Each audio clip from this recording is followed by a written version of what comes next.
Ladies and gentlemen, welcome back to my reading journey once again. Hope you're all doing absolutely fantastic, and today we're going to continue as usual with the Discourses of Epictetus, and I'm going to continue with the chapter 17, that the processes of logic are necessary. Let's get started.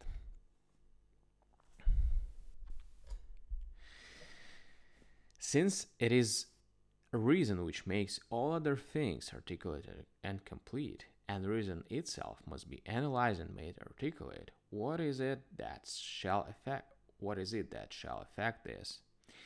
Plainly, reason itself or something else. That something else either is reason or it will be something superior to reason, which is impossible. If it is reason, who again will analyze that reason? For if it analyzes itself, so can the reason with which we started. If we are going to call in something else, the process will be endless and unceasing. Yes, says one, but the more pressing need is not logic, but the discipline of man's thoughts and feelings and the like. If you want to hear about moral improvement, well and good. But if you say to me, I do not know whether you argue truly or falsely, and if I use an ambiguous word, and you say to me, distinguish, I shall grow impatient and say to you, this is the more pressing need. It is for this reason, I suppose, that men put their processes of logic in the forefront, just as we put the testing of the measure before the measuring of the corn. And if we do not determine first what is the bushel, and what is the scale, how shall we be able to measure or weigh anything? So, in the sphere of thought, if we have not fully grasped and trained to perfection the instrument by which we judge other things and understand other things, shall we ever be able to arrive at accurate knowledge? Of course, it's impossible. Yes, they say, but the bushel is a mere thing of wood and bears no fruit. True, but it can measure corn. The processes of logic, too, are unfruitful. This is we will consider presently, but even if one should concede this, it is enough that logic has the power to analyze and distinguish other things, and in fact, as one might say, has the power to weigh and measure. Who asserts this? Is it only Chrysippus and Zeno and Cleanthes? Does not Antisthenes agree? Why, who is that has written, the beginning of education is the analysis of terms? Does not Socrates too say the same? Does not Xenophon write of him that he began with the analysis of terms to discover what each means? Is this then what you call great and admirable, to understand or interpret Chrysippus? Nay, no one says that. What is admirable then? To understand the will of nature. Very well. Do you understand it or of yourself? If so, what more do you need? For if it is true that all error is involuntary, and you have learned the truth, you must needs do rightly hereafter. But you may say, I do not understand the will of nature. Who then expounds it? They say, Chrysippus. I come and inquire what this interpreter of nature says. I begin not to understand what he means, and I seek someone to interpret.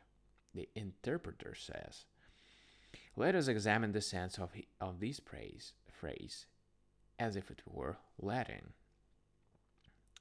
Why, pray, should the interpreter put on airs?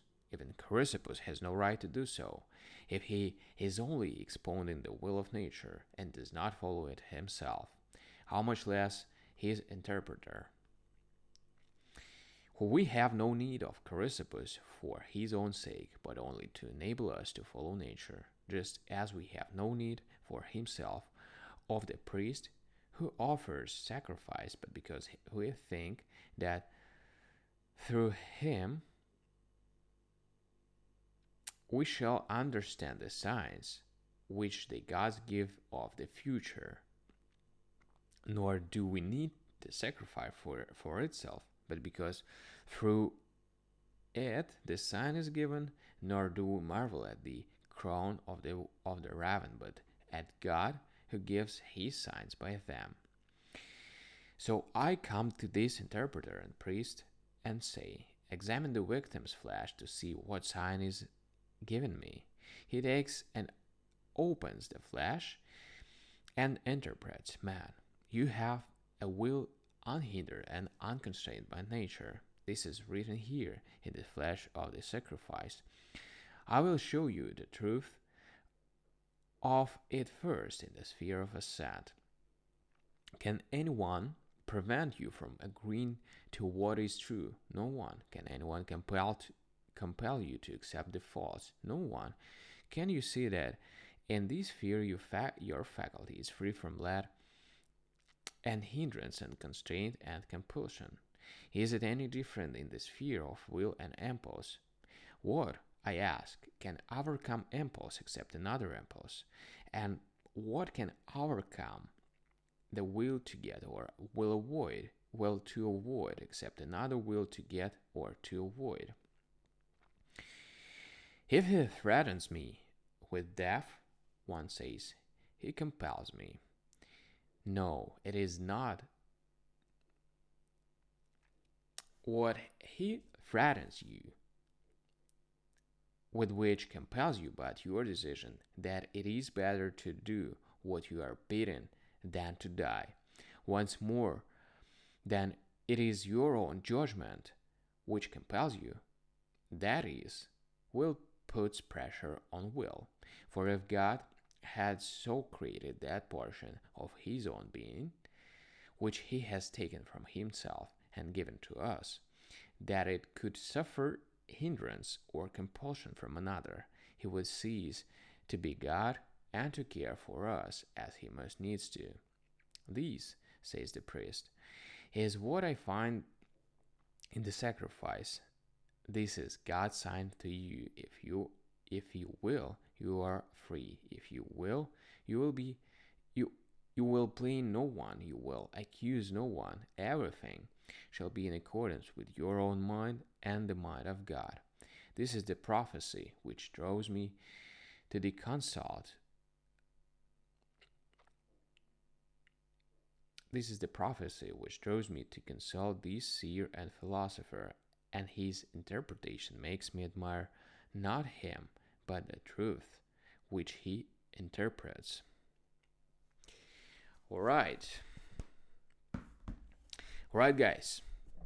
As usual, we're gonna continue tomorrow in the next chapter. Thank you for joining me today in this video. Gonna see you tomorrow. Bye.